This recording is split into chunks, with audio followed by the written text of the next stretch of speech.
Isinapubliko na ng ICC ang listahan ng mga kasabwat umano ni dating Pangulong Rodrigo Duterte sa kasong Crimes Against Humanity.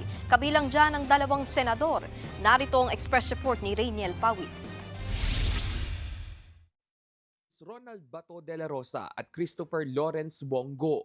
Kabilang sila sa 7 pinangalanan ng International Criminal Court na co-perpetrators o kasabwat sa kasong Crimes Against Humanity sa war on drugs ni dating Pangulong Rodrigo Duterte. Kasama rin dito ang mga opisyal ng nagdaang Duterte administration na sina dating Justice Secretary Vitaliano Aguirre II, mga dating hepe ng PNP na sina Vicente Danao, Oscar Albayalde at dating NCRPO Chief at yumaong si Camilo Cascolan, former NBI Director Dante Gueran at dating PIDEA Chief Isidro La Peña.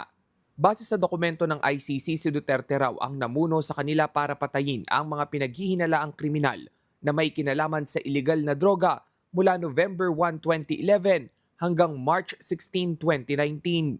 Idinetalya rin ng ICC ang mga naging papel nila sa madugong war on drugs. Matatanda ang naging hepe rin ng Davao City Police si Senator Bato bago maging PNP Chief noong 2016 hanggang 2018.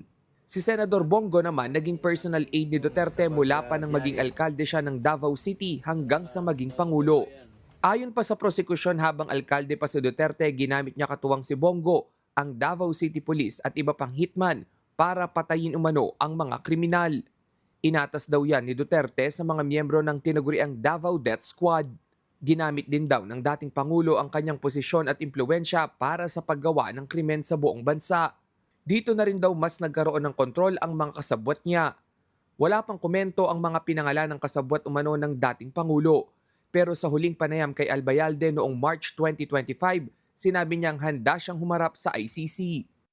Para naman sa abogadong si Cristina Conti na kumakatawan sa ilang drug war victims, ang paglalahad sa mga kasabwat ng dating Pangulo ay patunay aniya ng kawalan ng pananagutan sa ilalim ng Administrasyong Duterte.